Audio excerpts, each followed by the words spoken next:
आखिरकार एक बार फिर से अमेरिका ने औकात दिखाई। आपको मालूम है कि फिलिस्तीन को मान्यता दी जाने वाली थी। यूएन के अंदर फ्रांस है, ब्रिटेन है और कई देश हैं जो यूएन के अंदर ऐलान करके फिलिस्तीन को मान्यता देने वाले थे। और यूएन का जो हेडक्वार्टर है वो अमेरिका में है। तो इसी हेडक्वार्टर के अंदर फिलिस्तीन भी ऐलान करके, यानी फिलिस्तीन के राष्ट्रपति महमूद अब्बास स्पीच देते, ऐलान करते और जिसके बाद कई देश यहीं पर फिलिस्तीन को मान्यता देते। तो अमेरिका ने अपनी असली जात दिखाते हुए फिलिस्तीन को बैन कर दिया कि यूएन के हेडक्वार्टर में फिलिस्तीन का राष्ट्रपति, फिलिस्तीन का एनवॉय घुसेगा ही नहीं। अंधेर नगरी है भाई। आप देख रहे हैं कानून गया गधे के पिछवाड़े में। यहां कानून नहीं, कोई किसी चीज की मान्यता नहीं, किसी चीज की शर्म नहीं। यानी कानून के ऊपर ज्ञान पेलने वाले खुद ही कानून की ऐसी तैसी कर रहे हैं, वो भी अंतरराष्ट्रीय कानून की। सोचिए, आपको पता है जो रजिस्टर्ड वोटर हैं अमेरिका में, जितने भी रजिस्टर्ड यानी वहां के नागरिक और जिनको अधिकार है सरकार बनाने और गिराने का, उनमें से आधों का मानना यह है, आधे वोटर्स का अमेरिका के मानना यह है कि इजराइल गाजा के अंदर जेनोसाइड कर रहा है। इजराइल गजा के अंदर खौफनाक, ये तस्वीर आप देख रहे हैं ना, एक मिसाइल आती है पूरा मोहल्ला उड़ा देती है, जमीन कई सेकंड तक कांप जाती है। इजराइल इस तरह के हमले आज भी कर रहा है क्योंकि अरब खामोश हैं। जिस तरह से पाबंदियां इजराइल पर लगनी चाहिए नहीं लग रही हैं। उधर इजराइल ने तो यह भी ऐलान कर दिया कि हमने गाजा सिटी को खाली करवाने के लिए ऑपरेशन शुरू कर दिया है। हालात इतने बुरे हैं कि सारी दुनिया चुपचाप देख रही है और इजराइल बता बता कर जुल्म कर रहा है।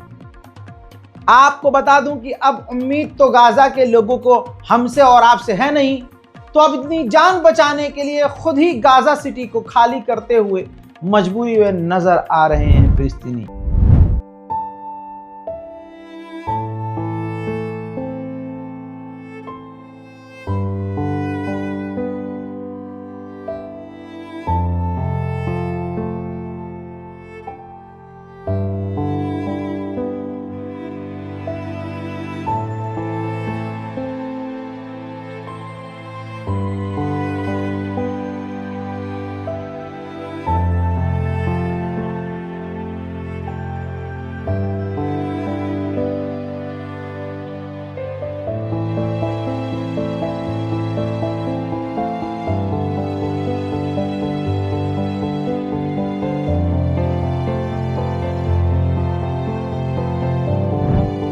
अल्लाह अकबर। इसके अलावा अल नस्र हॉस्पिटल के डॉक्टर फातिह अल रकीब, जो अल नस्र हॉस्पिटल के डायरेक्टर थे, इजराइल की बमबारी में शहीद हो गए हैं। गाजा के अंदर इजराइल ने इतनी तबाही मचाई है कि मलबे, जमीनें और जो घरों के मलबे हैं ना, वो भी जले हुए हैं, राख हैं। देखिए,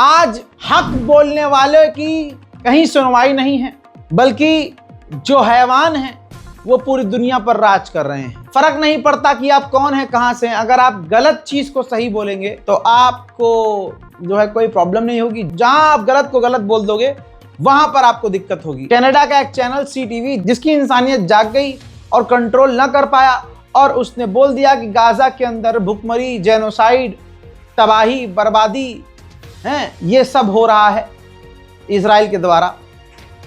ये बोलना था कि इजराइल ने पूरे देश की ऐसी तैसी कर दी, पूरी सरकार हिला दी, जिसके बाद उस CTV चैनल पर प्रेशर बना और फिर अब वो चैनल ऑफिशियली माफ़ी मांग रहा है कि हमने जो इजराइल गाज़ा के अंदर जेनोसाइड कर रहा है और भुखमरी हो रही है, हमने इसको जेनोसाइड कहा, भुखमरी कहा।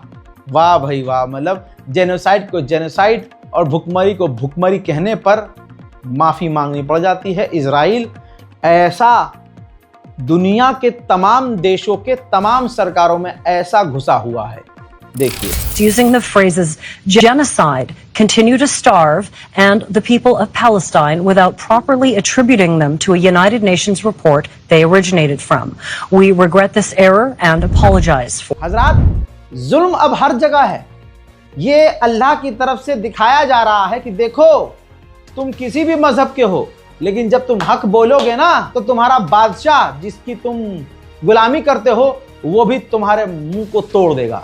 ये देखिए, जर्मनी की पुलिस जर्मनी के लोगों को, यहाँ तक कि पत्रकारों को जो इजराइल के खिलाफ सड़क पर हैं, उनके मुंह पर मार दे रही है, किसी को खून निकाल दे रही है, किसी को गिरफ्तार कर रही है, महिलाओं के साथ बदतमीजी कर रही है।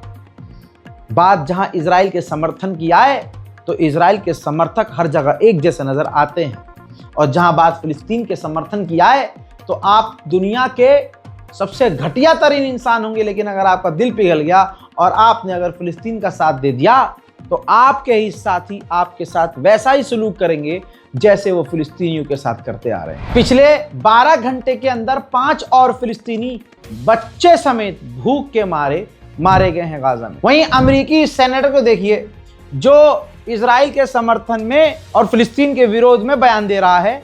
यह गाजा के उन इलाके में, उन हिस्से में पहुंचा जहां अमेरिकी एजेंसियां मदद के नाम पर फिलिस्तीनियों का कत्ल कर रही हैं। इजराइल के इतिहास को अगर आप हिंदू भी हैं तो अगर आप पढ़ेंगे तो आपके रोंगटे खड़े हो जाएंगे कि किस तरह से इजराइल की यह आदत रही है कि दूसरे की जमीनों पर कब्जा करना और दूसरे का पूरा मुल्क हड़प लेना। एग्जाम्पल वही फिलिस्तीन है।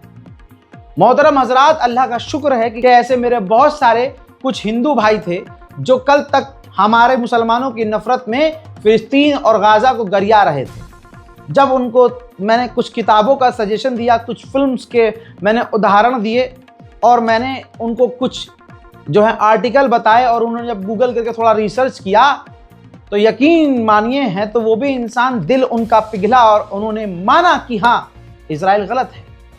यही मोदी सरकार और मोदी सरकार की विदेश मंत्रालय खुल्लम खुल्ला कहती है कि फिलिस्तीन को मान्यता मिलनी चाहिए, इजराइल जो है गज्जा से बाहर निकल जाना चाहिए, फिलिस्तीन की मदद हम करते थे, करते हैं, करते रहेंगे।